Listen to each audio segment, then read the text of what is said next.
Supreme Court may look to the Civil War to resolve whether Trump can be on the ballot. Washington, it was in a packed courtroom in Richmond, Virginia, the former capital of the Confederacy, in December 1868 where Chief Justice Salmon Chase concluded that Jefferson Davis, the defeated rebel president, should not face prosecution for treason. Little would anyone have known at the time that Chase's decision, in addition to another one he authored the following year touching upon the same legal issue but reaching a different conclusion, would re-emerge from the mists of history to play a role in the ongoing dispute over whether former President Donald Trump should be barred from office. Both Chase cases, the other concerned a black man seeking to throw out his criminal conviction, feature in court filings ahead of the Supreme Court's oral argument in Trump's case next week. In each instance, Chase was sitting on a lower court so was not acting in his role as Chief Justice of the Supreme Court. Both include a rare contemporary discussion of Section 3 of the then recently enacted 14th Amendment to the Constitution. The provision was intended to prevent former government officials who joined the Confederacy from holding office after the Civil War. It states that those who previously took an oath to support the Constitution and then engaged in insurrection or rebellion are no longer qualified to serve again. Chase's rulings have taken on new relevance as the Supreme Court hears Trump's plea that he not be removed from the Republican primary ballot in Colorado. He is seeking to throw out a Colorado Supreme Court ruling that said he is ineligible under Section 3 because of his role in seeking to overturn the 2020 presidential election results in a series of events that led to the January 6, 2021, attack on the Capitol. I don't know that any one case or any one justice from the past is going to be the dominant kind of theme or a talisman that the court looks at, said Vikram Amar, a professor at the University of California Davis School of Law, who filed a brief that mentions Chase's rulings. But, he added, if you're trying to convince people about the understanding of the day, you want to make sure that you're addressing what prominent people said and did back then. The history is relevant in part because several members of the conservative majority Supreme Court put considerable weight on how people would have understood constitutional provisions at the time they were written. Chase, who had his own ambitions to be president, was an anti-slavery Republican former governor of Ohio whom President Abraham Lincoln appointed to the Supreme Court in 1864. Even as Chief Justice he eyed the presidency, and historians say his rulings are inflected with political considerations. At the time Davis's case was before him, Chase was trying to win the Democratic nomination for president, although that effort had failed before he voted against proceeding with the prosecution.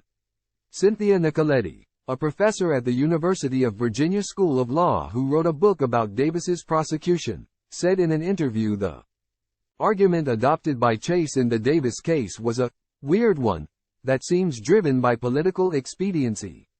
I do think it's a clever maneuver for Chase to get rid of the case, she said. Chase appeared to embrace an argument made by Davis's lawyers that Section 3, which clearly applied to the former Confederate president, was a form of punishment, thereby barring any criminal prosecution.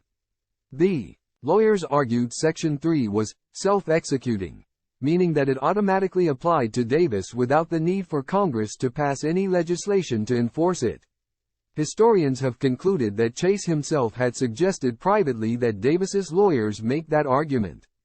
But just the following year, Chase took the opposite approach in another case in Virginia, this one involving a black criminal defendant, Caesar Griffin, who argued that his conviction for shooting with intent to kill should be thrown out because the judge who presided over his case was a Confederate.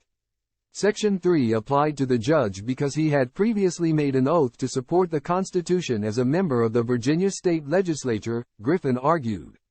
This time around, Chase ruled that legislation by Congress is necessary for someone to be disqualified under the 14th Amendment, in part because of the far-reaching consequences of invalidating thousands of decisions made by officials with similar Confederate backgrounds to the judge in Griffin's case. The question of how exactly Section 3 can be enforced is one of several legal issues raised in Trump's case, which could have far-reaching consequences if other states could then follow the lead of Colorado and remove him from the ballot. Trump's lawyers cite Chase's ruling in the Griffin case in their briefing, saying that it helps confirm congressional enforcement legislation as the exclusive means for enforcing Section 3. It is just one of several arguments they make in saying that the Colorado ruling should be overturned. The plaintiffs, 6 Colorado voters, responded in their own brief that Chase's opinion is non-binding and does not credibly support the claim that Section 3 is unenforceable here.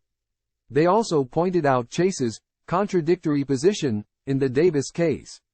The Colorado Supreme Court said Chase's ruling in what has been dubbed Griffin's case was not persuasive, but Justice Carlos Samore relied on it heavily in his dissenting opinion.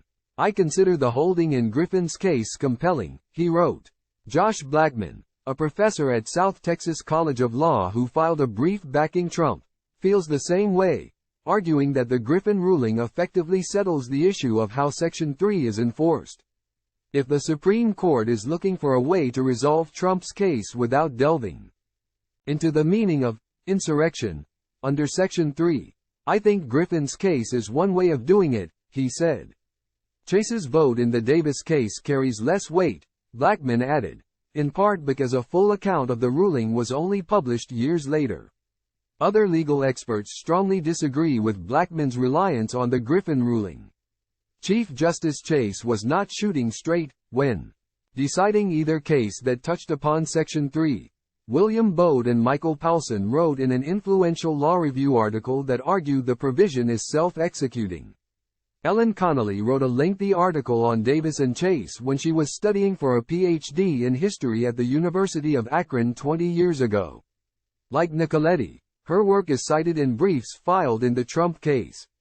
Connolly thinks the court should look closely at the history but conceded that in the Davis case, Chase was just looking for this loophole to avoid some difficult legal questions that would arise if the case went forward, she said.